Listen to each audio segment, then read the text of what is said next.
बेसिए भयल है, लेकिन कोनो बात नहीं। हाँ और अगर दुद्दू बिरा हो, अगर हो गयल तो समझ ला कि भोर हो जाई। हाँ कौनो मतलब निकली नहीं। हाँ तो एक एक बिरहा का चांस हो। हाँ एक बिरहा आप उधर से सुने, एक बिरहा इधर से। हाँ उधर से रविदास को सुन ला मास्टर, तैसा लोग कहतलन कि भैया बीर रस को हो जाए।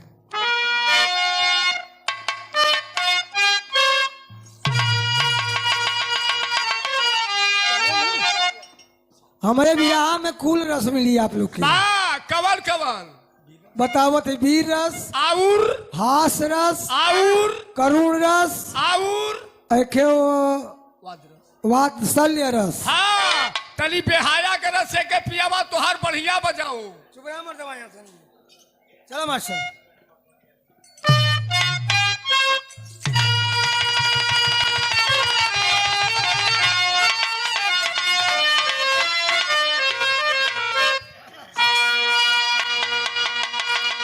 सही हो। ए बाबू प्रमाण मिला। दा।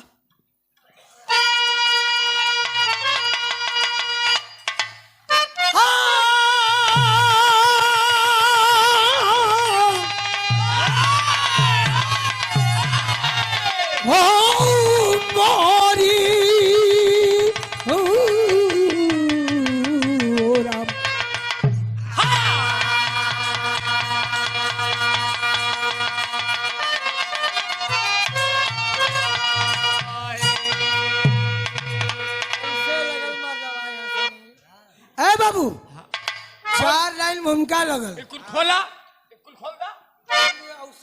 हाँ ए बाबू है कवि जी कलम उठाए और लिखलन बड़ा प्यार से। का लिखलन?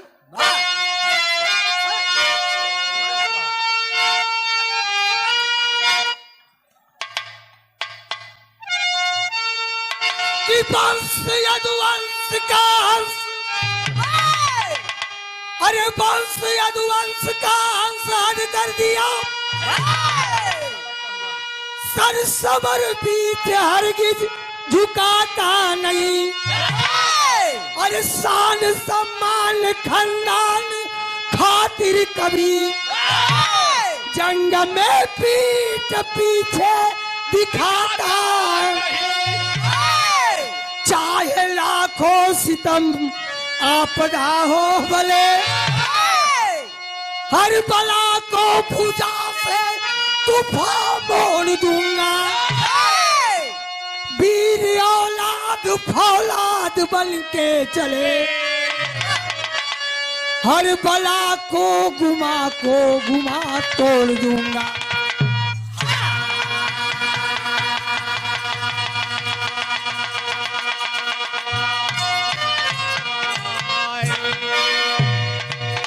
ए भैया मास्टर भैया हाँ बाहर नजर हमारे तरफ रहा है। हाँ एक लाइन यहाँ गजल का टुकड़ा लगल। हाँ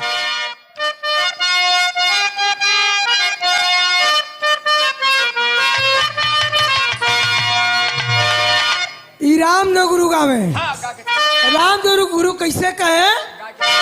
अरे बस एक और दुनिया है, अरे बस एक और दुनिया है इसी संसार के लिए,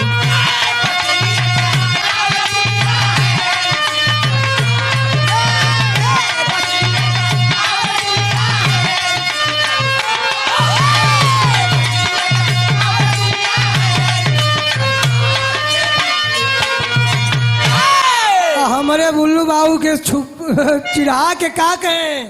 तब बस एक और दुनिया है, अरे इसी संसार के नीचे उजर का बार छिपल बा, अरे उजर का बार छिपल बा करियवा बार के नीचे।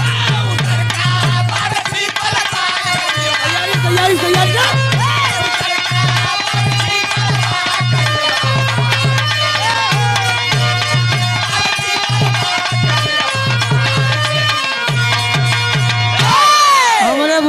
उठे तो कहे कि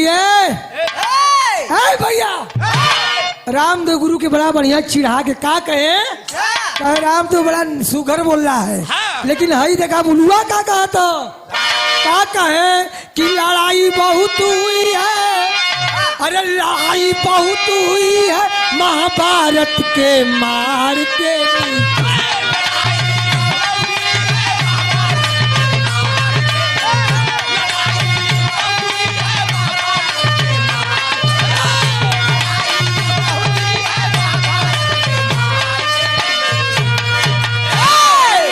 बहुत हुई है महाभारत के मार के नीचे, और साला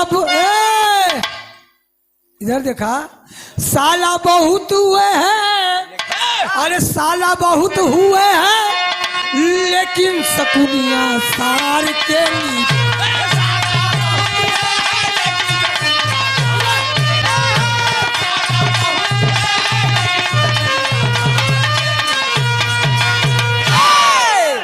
उसी समय अरे झुका दे झुक नहीं कहना है कि झुका दे झुक नहीं सकता, अरे झुका दे झुक नहीं सकता उसे खंडान कहते।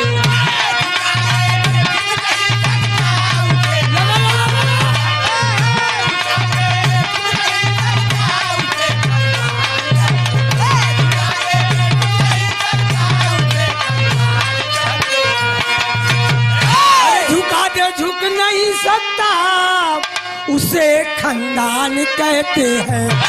लगा दे आग पानी में, अरे लगा दे आग पानी में उसे बलवान कहते हैं।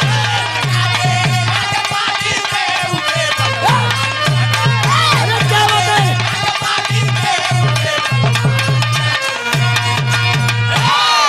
लर लाल लार ललरिया ललारे लर लार।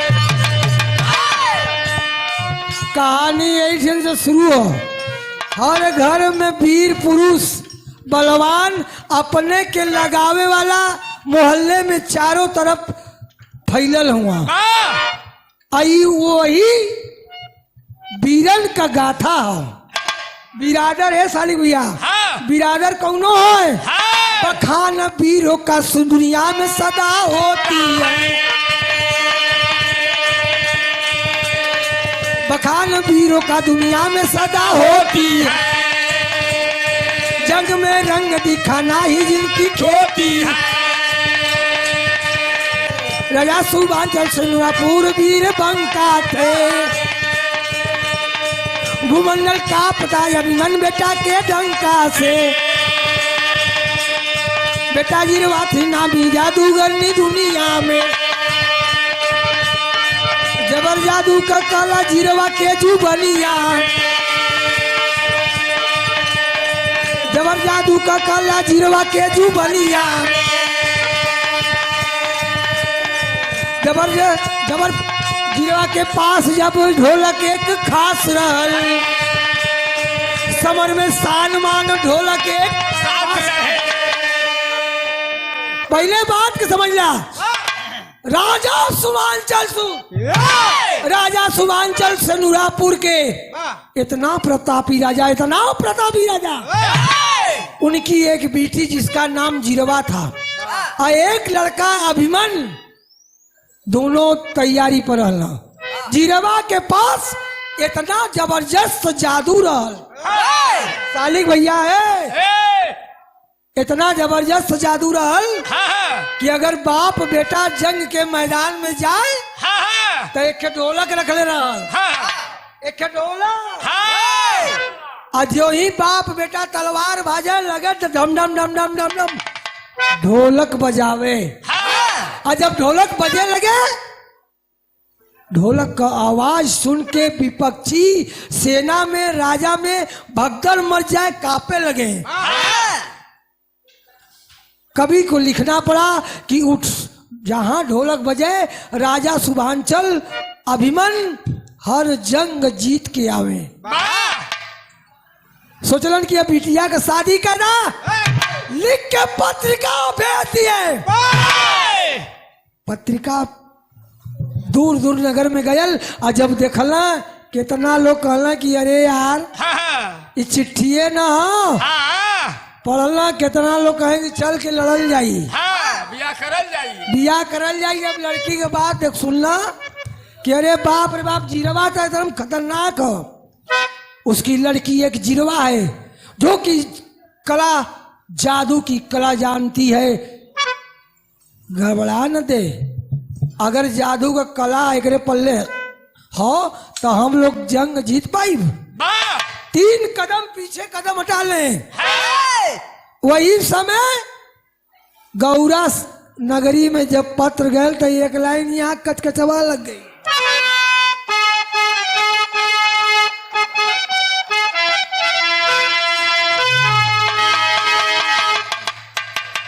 अरे पिया परदेसिया न भावे अंगनवा, अरे बिरही बनल बा सजारी। अरे गोरी उड़ी उड़ी चाले अचरिया।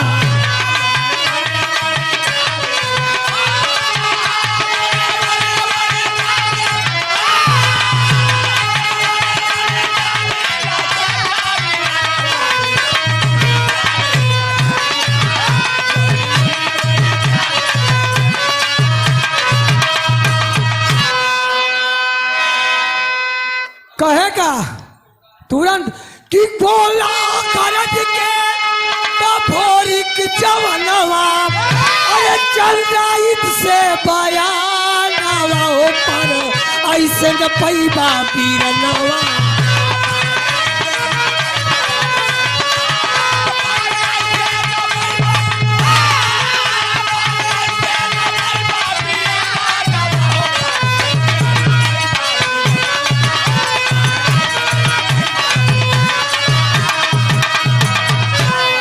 कहे कौनो जतन पहले ढोलक लियावा, अरे तबरन में भुजवल का जोरवा देखावा।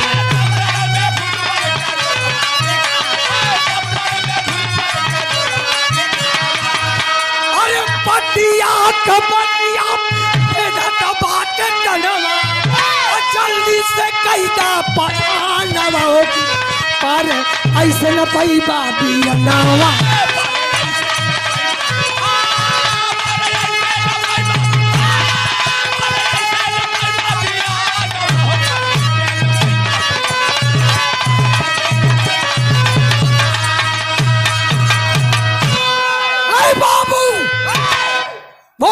कहता है कि पहले खजीरवा के लगे जादू के ढोलक हो ओके पहले लियावल जाए, ओकरे बाद तब जाके रन में वो ढोलक चोरा के लिए बा, तब जाके जंग में हम लोगन का इज्जत बची।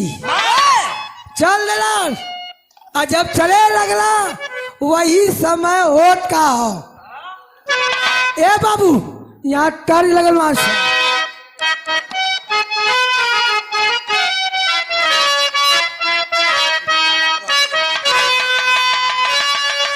चल देना तो जोगिया के भेसा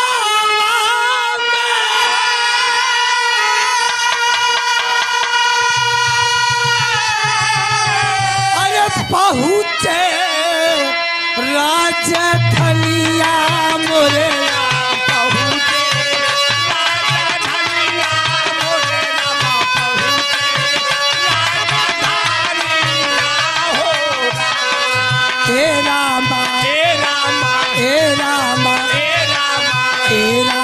सिंधुरा पूर राजा के मकान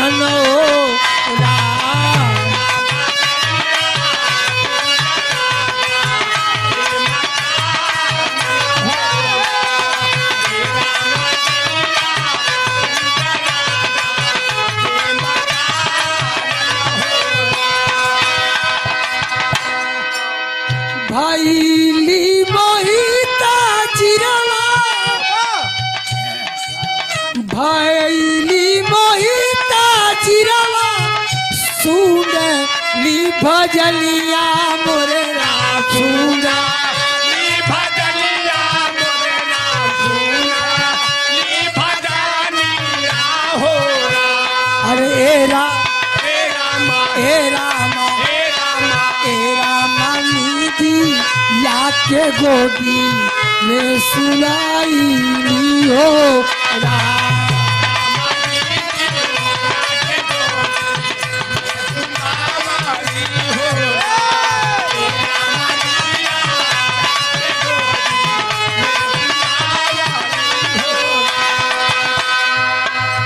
ए बाबू चल देना चंद्राइत जमुनी का लड़का देवाइत और चनवा का लड़का चंद्राइत और भोरी का लड़का माई मंजरी का लड़का भोरी चल देलन।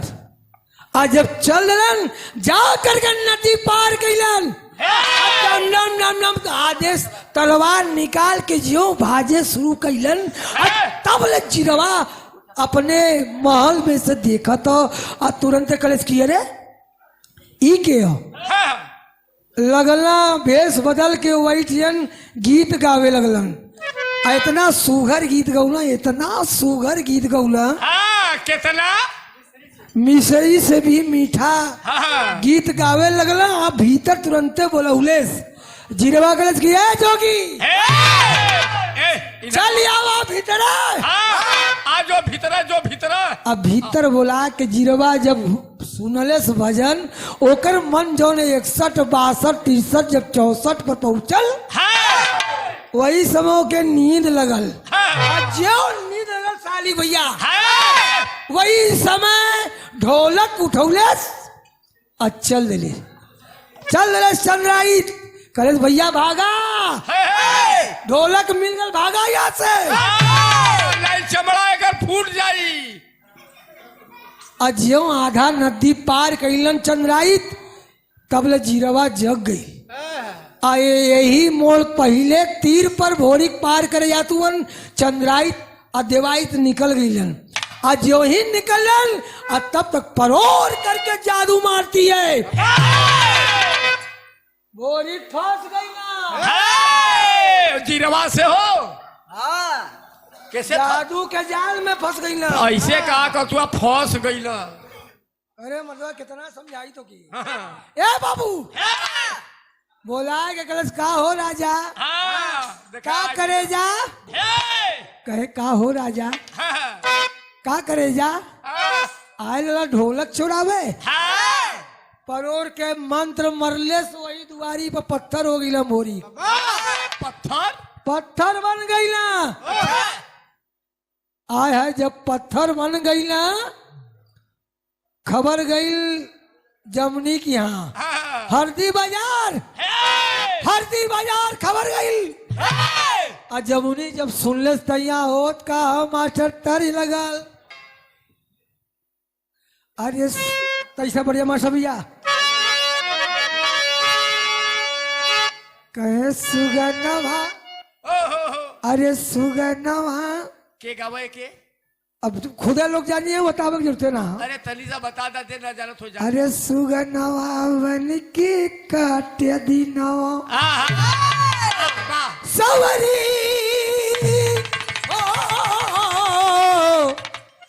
सवरिया भोले बाबा जोगिया हो राम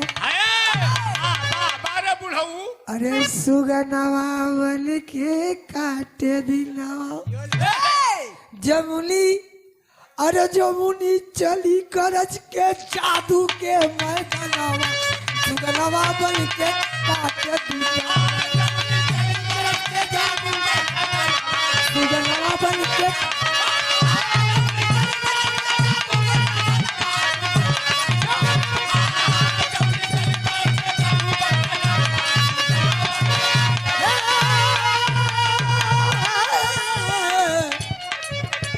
कभी कदार आप लोग स्वर्गीय बुल्लू बाबू जी को रेडियो टेप रिकॉर्ड से इस सुने के आज भी मिलत रहा का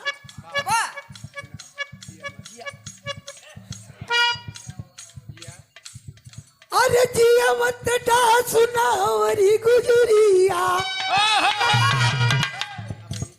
अवई तो गोरी तोरी काची रे हुमरिया आ आ आग लगे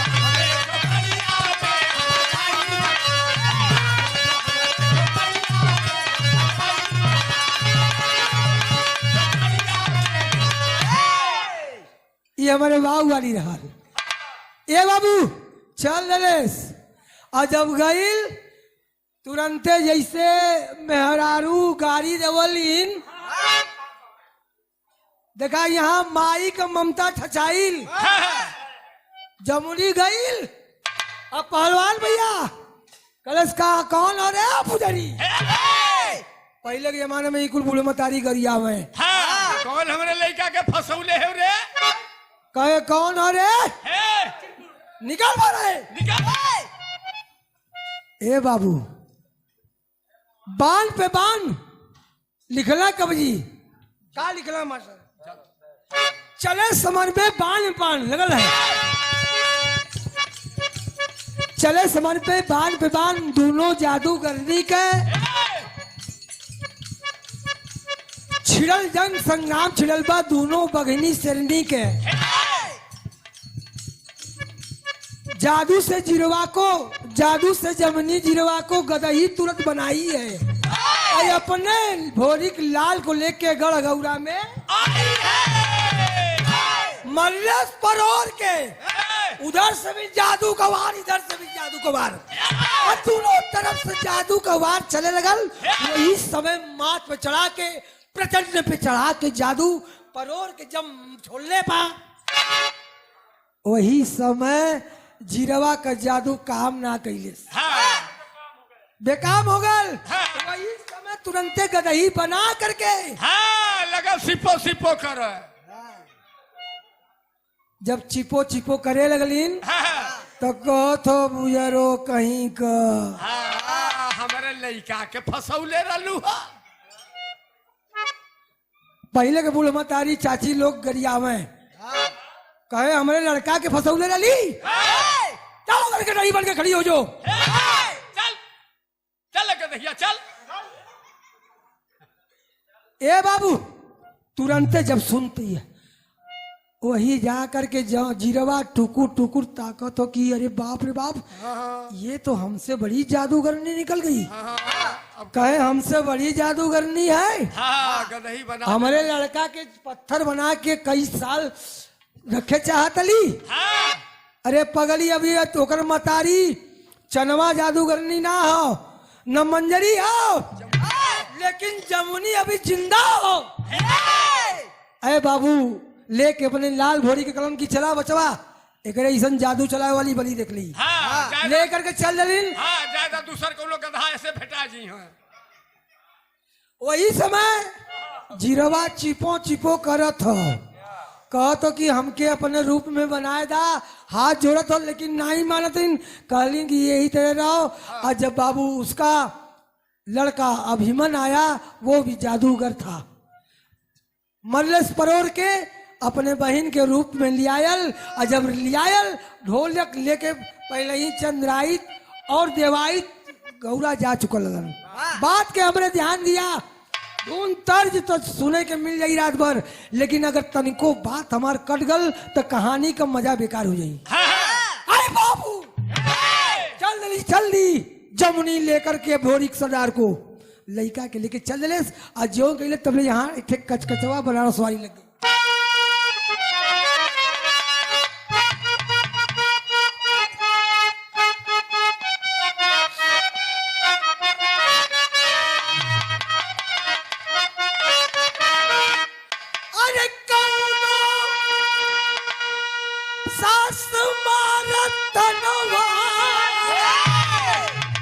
अरे जेठानी भारत तनवा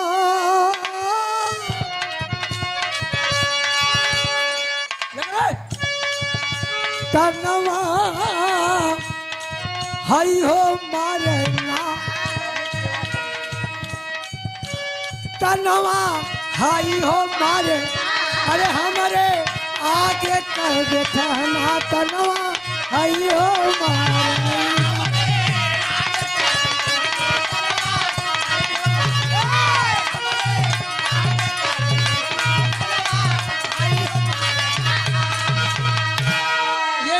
सास मारत तनवा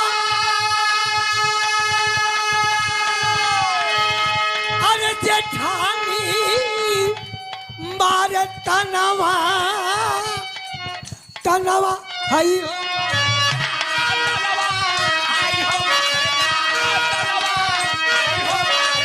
अरे हमारे आज कब कहना तनवा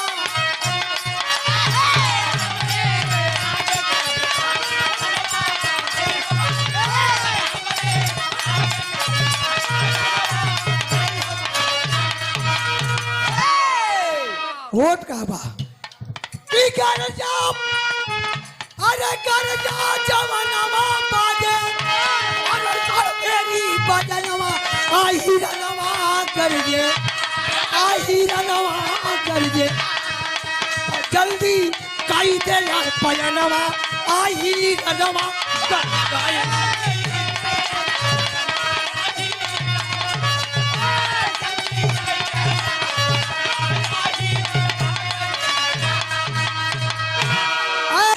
बाबू कहा कावन जी भैया वह जीरवा अरे वह जीरवा तो हमार भौजी बनी तो देवाइत के सिरावा पे देवाइत के सिरावा पे बात के सेहरावा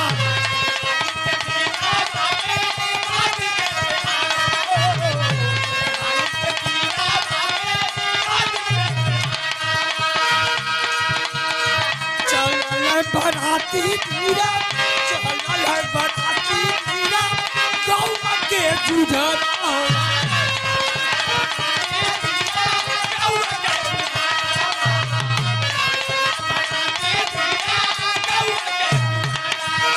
अरे पकड़ा पेपरात रुकल अरे यही ले बसरवा आई रनवा कर जाएगा आई रनवा कर जाना वही जाएंगे मैं तनवा आई रनवा कर जाए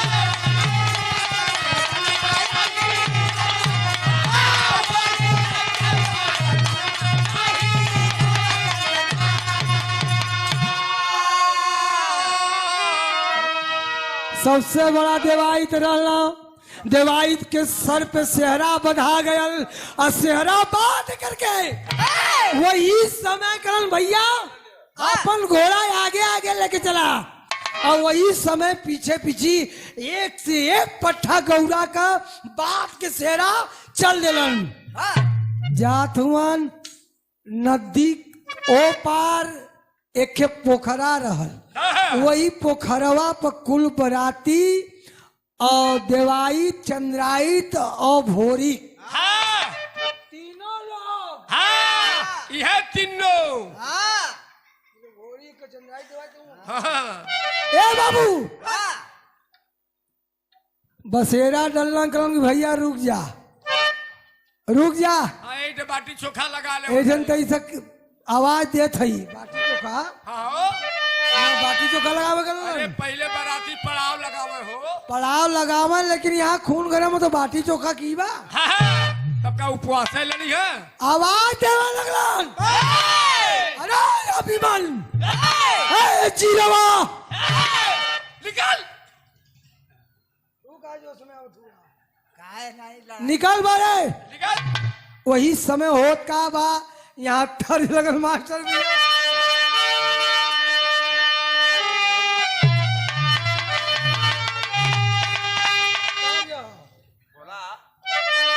पूरा क्या बात है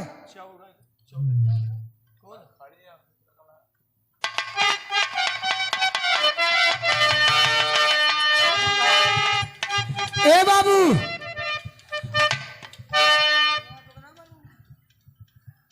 या शेर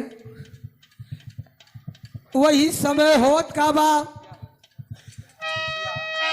आ इधर जो गईला जो लड़ाई शुरू भई आ एको सेकेंड नहीं लगल तीनों जने का पत्थर का मूर्ति बनाए करके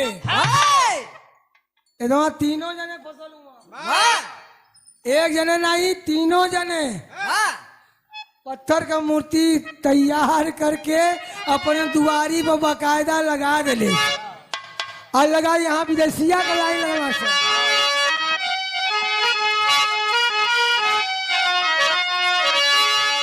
कि मंजरी के अंगूरी के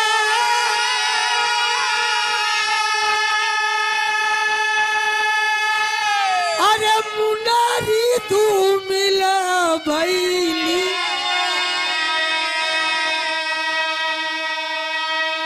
अरे आफत में फंसी गई अरे हमारो लालना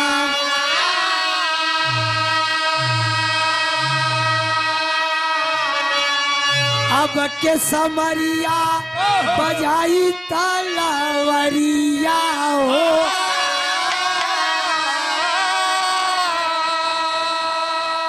अरे बीरावन से खाली भैली अरे मोरा खाना डनावा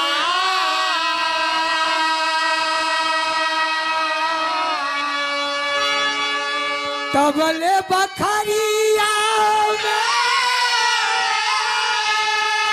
अरे स्वर्ग वही लागल रानी कपिलसिया के जनमाला लना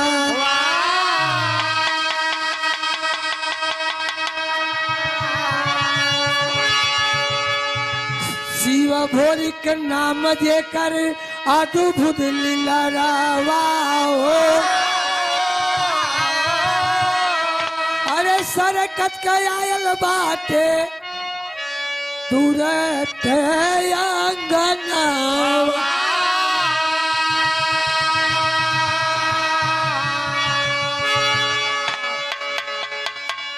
इधर मंजरी एक है मुनरी पहननी रहती है सोचलिन की और ऐसा मुनरी रहल ऐसा मुनरी रहल कि अगर उनकरे खानदान का कोनो आदमी अगर कहीं फंस जाए आफत में वही समय वो मुनरी तुरंते काली पड़ जाए समझ गई कि हमार तीनों लड़का भोरी चंद्राई देवाई तीनों आफत में फंस गए हुआ तुरंत करती कैलिंग का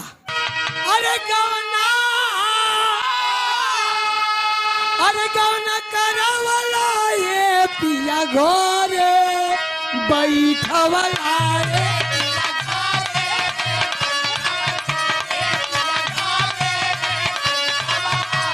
पिया घरे बैठवला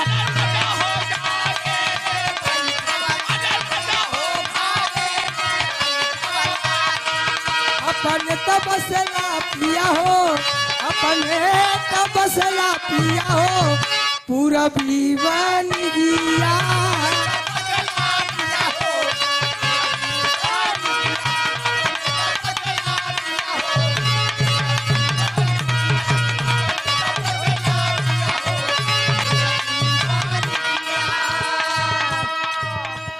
वही समय होत का लड़का के तुरंत देखा जो ही सौरी सड़क के अंगना में जब शिव भोरिक के लड़का लोरिक पहलवान के लड़का भोरिक और भोरिक के लड़का शिव भोरिक और जो ही सड़क के सौरी से अंगने में आता है वही समय एक चिल आयल ये साली भैया चिल आयल और लड़का के उठा करके यही जन कहानी का पोल खुला था वही पोखरा पर छोड़ले जहाँ तीनों लोग पत्थर बन के बैठ खा रहा और सारा बाराती को जिरवा मछली बना के वही पोखरवा में छोड़ दे ले रहा कोनो मार के खात हूँ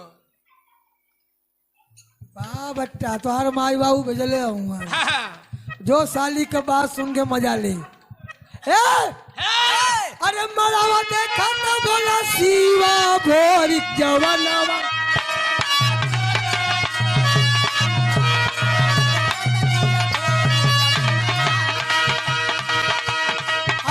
काहे के बनल बाए माई, अरे काहे के बनल बाए माई, कवने कारणवा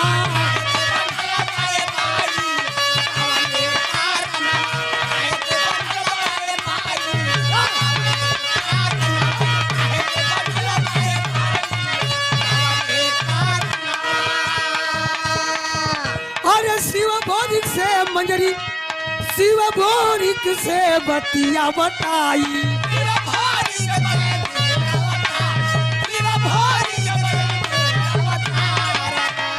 सुन के अरे सुन के जवानवा गयल घुसियाई,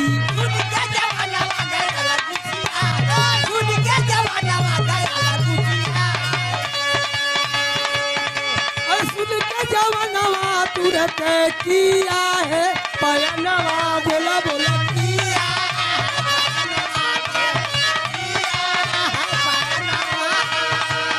अरे काहे के बनल बाए माई, अरे काहे के बनल बाए माई, कवन कारणवा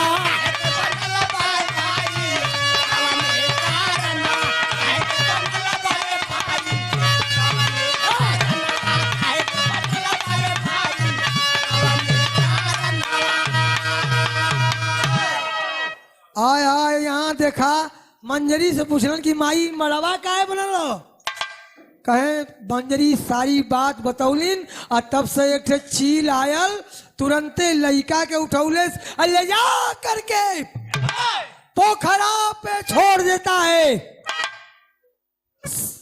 ई बतावा छोटा सा लइका इतने बड़ा का लइका है जितेंद्र भैया, और ओके पोखरा पे छोड़ दलन,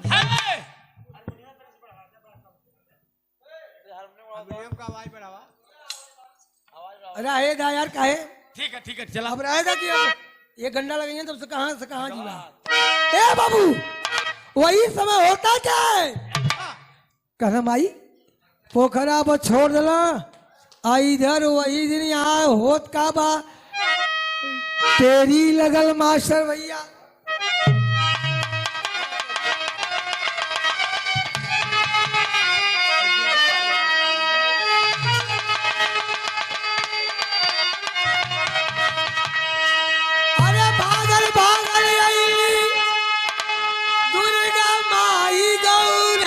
नगरी में, अरे भागल भागल आई दुर्गा माई गौरा नगरी में, अब मंजरी से कुलपतिया दिल बताई गौरा नगरी में।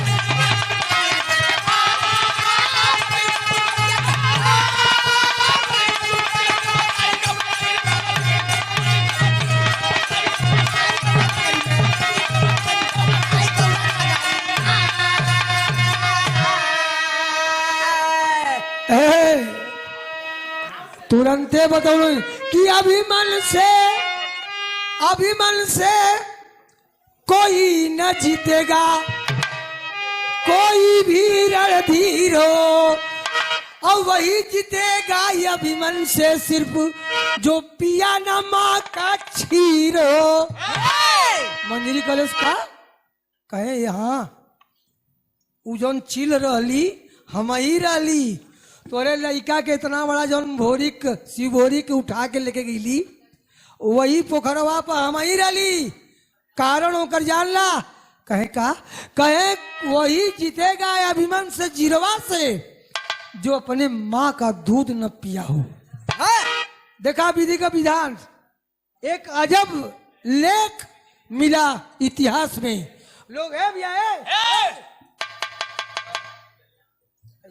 हाँ ऐसे, अरे तो हल्ला मत करना बस, कहे वही जी थी जे अपने माई का दूध, लोग कहेंगे माई का दूध पीले हुए हाँ, बोले, लेकिन प्रमाण है लोरी खंड में लिखा हुआ है कि जो दुर्गा माई बतौलेंगी जो अपने माता का दूध नहीं पिया है वही अभिमन और जिरवा से डंका ले जीत सकता है।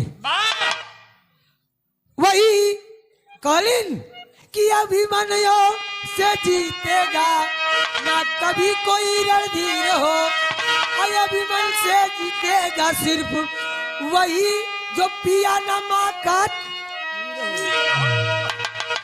सुन के बतिया मंजरी घुसियाई गौरा नगरी में। अब मंजरी के मातम के बदरी छाई गौरा नगरी।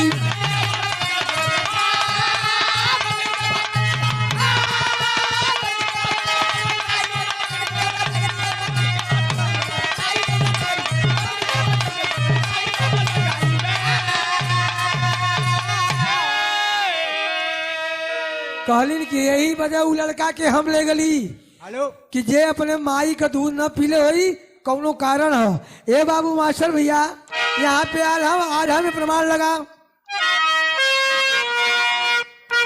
भाई वाह कहीं भाई के सोच रहा हो। अरे रानी मुगनी राली कुल कम में लगा तो हम लोग का जाएगा। ए बाबू रानी मुगनी राली चंद्राइत के दुल्हनिया बाबू।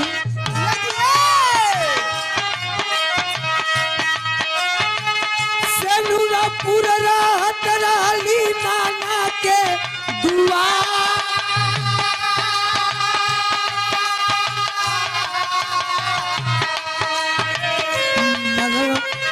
मनवा मलिना लेके मकरा ललनावा के।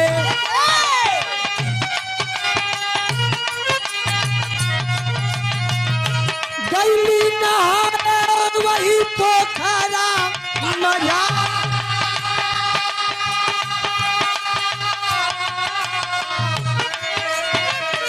कबले बयायल कबले समानावा दे खायल बालनवाए बाबू।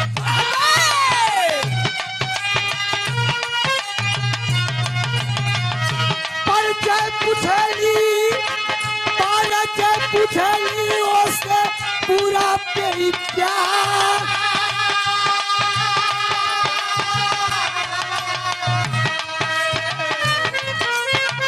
नाम शिव भोरिक माई मंजरी कललना बाबू।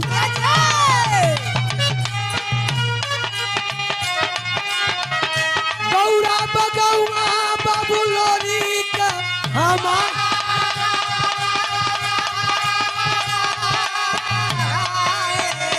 गौआ बगौरा बाबू भोरी का हमार।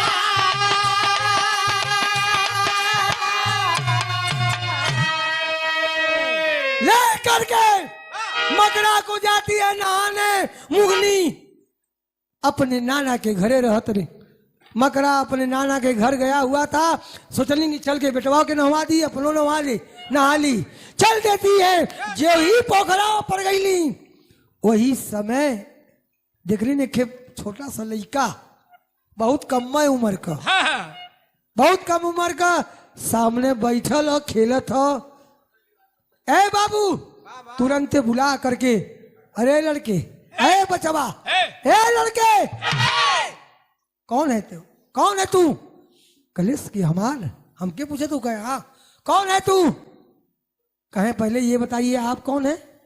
कहे मैं चंद्राइत की दुल्हन ये मेरे बाबा का यहाँ मकान है सेनुरापुर में। कौन है तू। कहे कि जब सुन ले तद्दी पे शक्ति तो भगत दुर्गा माई दिले ही रलिन तो जान गल की अरे बाप रे बाप तो हमार पूरा खंडन में आओ। तुरंत तुरंत उसी से पल कॉलेज की हम भोरिक लड़का है शिव भोरिक नाम हो और रानी कपलेसिया हमार माई है। जब इतना सुन ले मकरा का माई मुगनी आय हाय दोनों हूँ लाल के गले लगा ले। कहे माँ चाची यहाँ तू क्या कर तू कहे कि रे पूछा बात तोरे तीनों तोरे बाबू तोरे दोनों चाचा के पत्थर बना के कई दिन से यहाँ पर रख ली हो। क्या बात है। कहे आप चिंता न करा आ गए ही। ए बाबू जहाँ लोग कहते हैं दैवीय शक्ति एक अजब शक्ति होती है। अगर जेके साली भैया मिल जाए आजकल का लड़का वो कितनी बड़ी पिस्तौल रख ले हुआ। हाँ वो प्लास्टिक का प्लास्टिक नहीं ओरिजिनल। अच्छा कौनो बुजुर्ग आदमी समझेंगे ये बचवा का लड़ाई झगड़ा कर लेता रे? हाँ का लड़ाई झगड़ा कर ले? कहिया ये बुढ़ऊ ए ए जा अपन काम करे ना निकालब। हाँ निकालब दूठे में सटाए थे। हाँ ए बाबू, तो उसके पास तो आदि शक्ति आशीर्वाद था। ए बाबू कर चाची चिंता मत करा, हम आ गए नहीं, दोनों भाई अब हम आ नहीं, चिंता मत करा। का बताओ तेनी यहाँ खड़ी में लगा।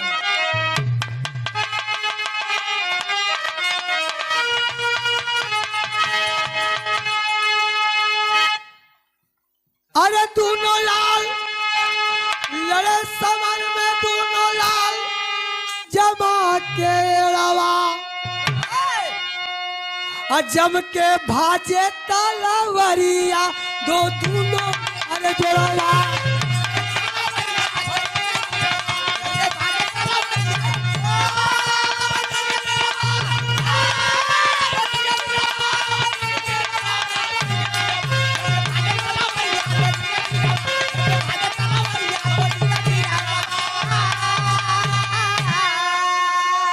लड़ाई शुरू हुई, दोनों लाल तलवार बाजने लगते हैं। माँ दुर्गा का आह्वान करता है। उसी तलवार पर शिवोरिक बाबू बिजलिया खान लोरिक पहलवान का तलवार डाल, जो दुर्गा माई का नाम लेन, दुर्गा माई आकर के तलवार में समा गई। और जो शिवोरिक एक बार तलवार चलावे, एक साथे कम से कम 15-20 बूढ़ी गिरावे। लगल खचाखच दोनों वीर मारे लगला। और जब मारत सुबांचल राजा और अभिमन जीरवा के जब एकदम पस्त कर दिला, उसी समय तलवार रख देता है। भोरी कला की जीरवा अपने जिंदगी में बहुत जादू चलाऊ लो। तनिया भवनों के चलावे दा। चली बा जदुया हो और का रगले तलवार करत बोला हमारे चाचा से बिया करबू की ना। बोले जीरवा जान गई कि इतने बड़ा हो, छोटे से मनई हो।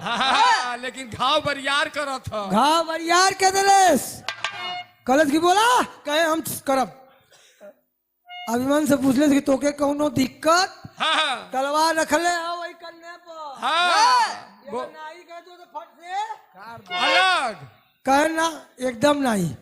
ए बाबू, उसी समय तुरंत दोनों वीर मिल करके इतना जबरदस्त जंग मचाते हैं कि आखिर में भैया बाजा वाले आखिरी में भाव मिलल।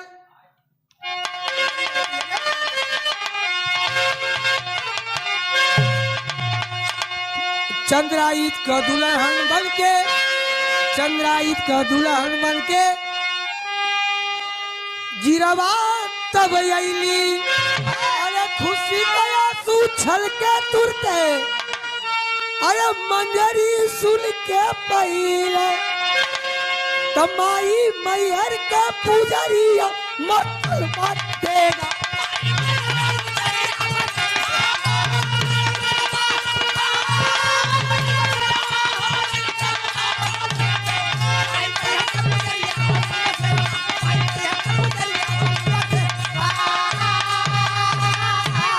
तो गुरु बिहारी गुरुपत्तु गुरु छैबर स्वर्ग के आलाम काशी बुल्लू सुकरनल तीनों जल निराला।